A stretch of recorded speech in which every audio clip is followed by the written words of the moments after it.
So just a quick update on XRP then, as we can see on our hourly time frame for today's daily update. Still not that much to report at all. Very much putting in a range here, as you can see. Support, resistance, support, resistance, support. Putting a range in here at the support level of this massive coil that we've been seeing over the past few years. You can see this previous bull market, bear market cycle coil is here. We've got the larger coil on the weekly time frame that continues to chop sideways, as you can see. We could be looking at a really excellent breakout continuation for XRP over the next few years. In the local area though, still very much putting in a range here. Basically waiting for Bitcoin to sort its shit out and continue to the upside. I do think Bitcoin's probably going to get a bounce off the bottom of that range that it's sitting at now.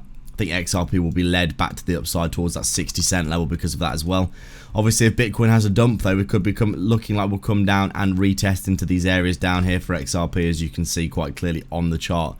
We did have that very decent liquidation event before, so let's see what we can do with Bitcoin this week.